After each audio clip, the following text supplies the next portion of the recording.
इयत्ता 6वी सामान्य विज्ञान पाठ क्रमांक 8 आपली अस्थिसंस्था व त्वचा। थोडे आठवा, आकृतीमध्ये कोणकोणत्या इंद्रिय संस्था दिसत आहेत? मागील इयत्तांमध्ये आपण शरीरातील काही इंद्रिय संस्था, त्यांची कार्ये व शरीरातील त्यांची ठिकाणे यांची ओळख करून घेतली आहे। त्या आधारे खालील तक्त्यात रिकाम्या जागी योग्य शब्द लिहा। इंद्रियाचे नाव: हृदय, कार्य रक्ताभिसरण, पोकळी वक्षपोकळी। इंद्रियाचे नाव: फुफ्फुसे, कार्य श्वसन, पोकळी वक्षपोकळी। इंद्रियाचे नाव: आतडे, कार्य पचन व शोषण, पोकळी उदरपोकळी। इंद्रियाचे नाव: मेंदू, कार्य समन्वय आणि नियंत्रण, पोकळी शिरोपोकळी। कधीकधी आपण खेळताना पडतो किंवा आपल्याला अपघात होतो, तेव्हा आपल्या हाताचे किंवा पायाचे हाड मोडते, यालाच आपण अस्थिभंग असे म्हणतो। अस्थि म्हणजे हाड। अस्थिभंग झालेल्या व्यक्तीला असह्य वेदना होतात व ज्या भागाला अस्थिभंग झाला आहे तेथे लगेचच सूज येते। शरीराच्या पोकळीमध्ये विविध इंद्रिये सुरक्षित असतात। आपल्या शरीराच्या आतील सर्व भागांचे संरक्षण करणारे मानवी सांगाडा हे एक संरक्षक कवच आहे। सांगा पाहू, तुमच्या एखाद्या मित्राला अपघात झाला व त्याच्या पायाचे हाड मोडले तर तुम्ही काय कराल? अपघात झाल्यावर अस्थिभंग झालेल्या भागाची हालचाल होऊ देऊ नये, तो स्थिर ठेवावा व वैद्यकीय उपचारासाठी घेऊन जावे। दवाखान्यात गेल्यानंतर ज्या भागाला सूज आलेली आहे त्या भागाची क्ष-किरण प्रतिमा म्हणजेच एक्स-रे घेतात। क्ष-किरण प्रतिमेचा शोध रॉन्टजेन यांनी लावला आहे। क्ष-किरण प्रतिमेच्या आधारे हाड नेमके कोठे मोडले आहे याची आपल्याला माहिती मिळते, त्यामुळे योग्य उपचार करणे शक्य होते। करून पाहूया। चला आपण आपली हाडे ओळखूया। 1. तुमच्या पाठीवर तसेच तुमच्या मित्राच्या पाठीवर मध्यभागी हात फिरवा। 2. तुमच्या छातीवर हात ठेवून जाणवणाऱ्या कठीण भागास काय म्हणतात? उत्तर: या कठीण भागास छातीचा पिंजरा म्हणतात। 3. कठीण उंचवटे जाणवतात का? त्यांना काय म्हणतात? उत्तर: होय, त्यांना पाठीचे मणके म्हणतात। 4. पाठ व छाती यांतील हाडांच्या आकारांमध्ये काय फरक जाणवतो? उत्तर: पाठ व छाती यामधील हाडांचा आकार वेगवेगळा जाणवतो। मानवी अस्थिसंस्था: आपल्या शरीरामध्ये असणाऱ्या सर्व हाडांचा आकार एकसारखा नसतो। प्रत्येक हाड वेगळे आहे। सर्व हाडांचा मिळून एक सांगाडा तयार होतो। सांगाड्यामुळे शरीराला आकार प्राप्त होतो। शरीरातील सर्व हाडे व कुरच्या एकत्र मिळून अस्थिसंस्थेची रचना होते।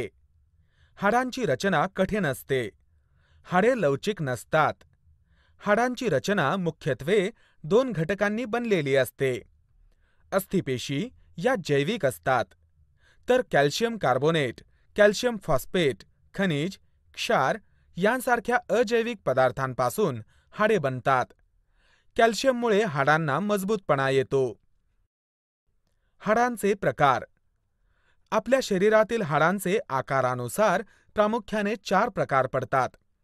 1. चपटी हाडे, 2. लहान हाडे, 3.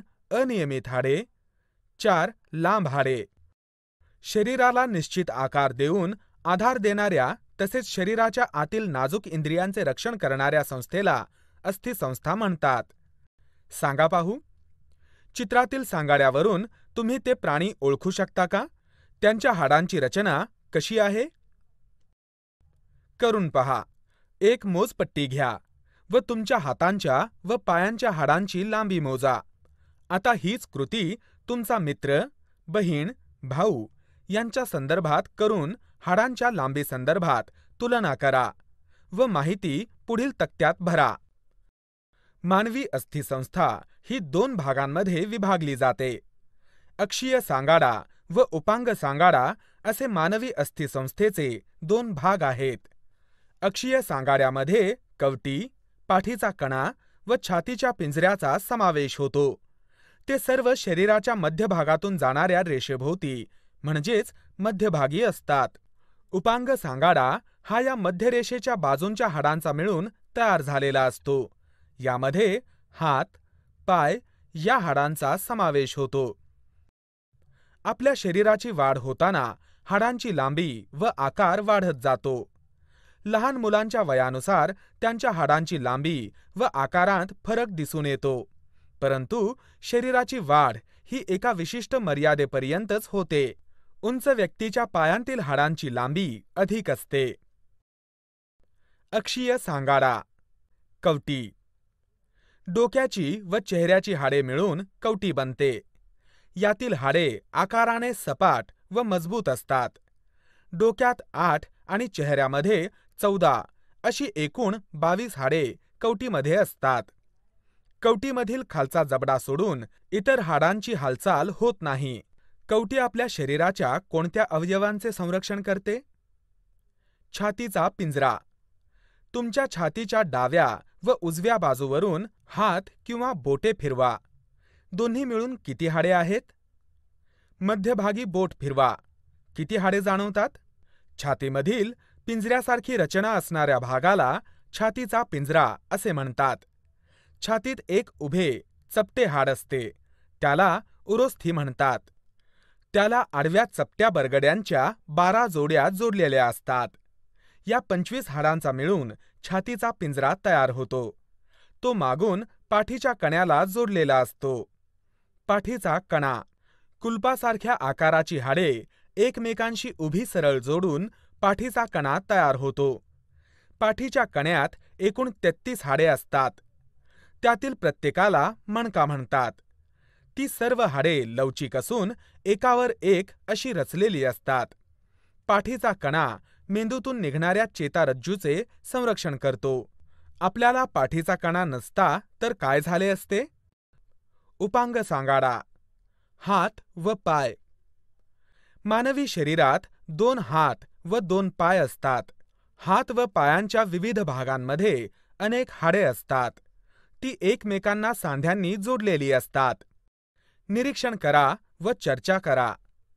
प्रयोगशाळेतील मानवी सांगाडा किंवा अस्थिसंस्थेचे किंवा चित्राचे निरीक्षण करून शरीरातील हाडांची 4 प्रकारांत विभागणी करा. या हाडांचे काय उपयोग होतात याविषयी वर्गात चर्चा करा.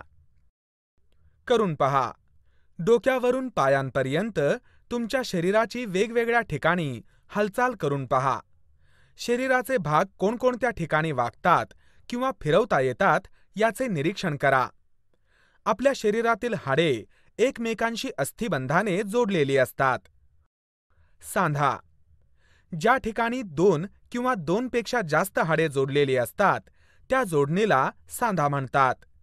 सांधे 2 प्रकारचे असतात. चलसांधा. हाडांची हालचाल होते, उदाहरणार्थ हात, पाय यांतील हाडे. अचल सांधा. हाडांची हालचाल होत नाही, उदाहरणार्थ कवटीची हाडे, खालचा जबडा सोडून. सांध्यांचे प्रकार. चल सांध्यांचे काही प्रकार अभ्यासूया. 1. बिजागरीचा सांधा. या प्रकारच्या सांध्यामध्ये हाडांची हालचाल एकाच दिशेने शक्य होते. या सांध्यांची हालचाल 180 अंश कोनात होते, उदाहरणार्थ कोपर व गुडघा. 2. उखळीचा सांधा. या प्रकारच्या सांध्यांमध्ये हाडांची हालचाल 2 किंवा अधिक दिशांनी होते. या सांध्यांची हालचाल 360 अंश कोनात होते, उदाहरणार्थ खांदा, खुबा. 3. सरकता सांधा. या प्रकारच्या सांध्यामध्ये हाडे फक्त एकमेकांवर सरकू शकतात, उदाहरणार्थ मनगट, पायाचा घोटा यांमधील सांधे. माहीत आहे का तुम्हाला? आपल्या 2 कानांमध्ये 3 हाडे असतात. त्यांपैकी कडी हे कानातील हाड आपल्या शरीरातील सर्वात लहान हाड आहे. ते तांदळाच्या दाण्याएवढे व पोकळ असते. त्याचा आकार कडीसारखा असतो. मानवी शरीरातील सर्वात लांब आणि मजबूत हाड मांड्यांमध्ये असते. त्याला उर्विका असे म्हणतात. थोडे आठवा.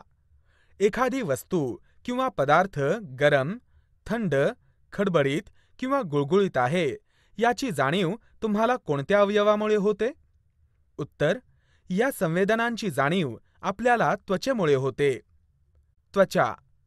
त्वचा ही सर्व सजीवांच्या शरीराचा एक महत्त्वाचा व मोठा अवयव आहे. त्वचेवर केस असतात, तर पायांच्या व हातांच्या बोटांच्या टोकावरील त्वचेवर नखे असतात. त्वचा या अवयवामुळे आपल्याला स्पर्शाची जाणीव होते. त्वचा हे आपल्या शरीराचे महत्त्वाचे ज्ञानेंद्रिय आहे. शरीराच्या बाह्य आवरणालाच त्वचा म्हणतात. त्वचेची रचना. मानवी त्वचा ही मुख्यत्वे 2 थरांची बनलेली असते. सर्वात वरच्या थराला बाह्य त्वचा म्हणतात, तर त्याखालील थराला अंतस्त्वचा म्हणतात. त्याखाली रक्तवाहिन्या व मज्जातंतूचे जाळे असते. त्याच्या खाली उपत्वचीय थर असतो. तो शरीराचे तापमान नियंत्रित करण्याचे काम करतो. बाह्य त्वचेचे वेगवेगळे थर असतात. त्वचेची कार्ये. 1. शरीराच्या अंतरंगाचे जसे स्नायू, हाडे, इंद्रिय संस्था इत्यादींचे रक्षण करणे. 2. शरीरातील आर्द्रता राखून ठेवण्यास मदत करणे. 3. ड जीवनसत्वाची निर्मिती करणे. 4. शरीरातील घाम बाहेर टाकून शरीरातील तापमानावर नियंत्रण ठेवणे. 5. उष्णता, थंडी यांपासून संरक्षण करणे. 6. त्वचा स्पर्शेंद्रिय म्हणून कार्य करते. सांगा पाहू, उन्हात चालल्यामुळे अथवा उन्हात खेळल्यामुळे काय होते? उत्तर: उन्हात चालल्यामुळे अथवा उन्हात खेळल्यामुळे आपल्या शरीराचे तापमान वाढते व आपल्याला घाम येतो. आपल्याला खूप तहान पण लागते. उन्हातून चालून आलो अथवा खेळत राहिलो तर आपण थकतो, पण त्याचवेळी आपली त्वचा ओलसर झालेली दिसते. यालाच घाम म्हणतात. आपल्या त्वचेमध्ये घाम तयार करणाऱ्या ग्रंथी असतात. त्यांना घर्मग्रंथी म्हणतात. आपण उन्हात खेळलो किंवा इतर कारणाने शरीराला श्रम झाले की त्वचेचे तापमान वाढते, तेव्हा घामाची निर्मिती होते व आपल्या शरीराचे तापमान कमी होण्यास मदत होते. आपल्या शरीराचे तापमान नेहमी 37°C जवळपास कायम राहते. मेलॅनिन. बाह्य त्वचेच्या थरामधील पेशीत मेलॅनिन नावाचे रंगद्रव्य असते. मेलॅनिन त्वचेतील विशिष्ट ग्रंथीत तयार होते. मेलॅनिनच्या प्रमाणावरून त्वचेचा गोरेपणा, काळेपणा ठरतो. वातावरणावरही त्वचेचा रंग अवलंबून असतो. मेलॅनिन त्वचेचे व आतील भागांचे अतिनील किरणांपासून संरक्षण करतो. जरा डोके चालवा. 1. कोणत्या रंगाच्या त्वचेमुळे सूर्यकिरणांपासून अधिक संरक्षण होईल?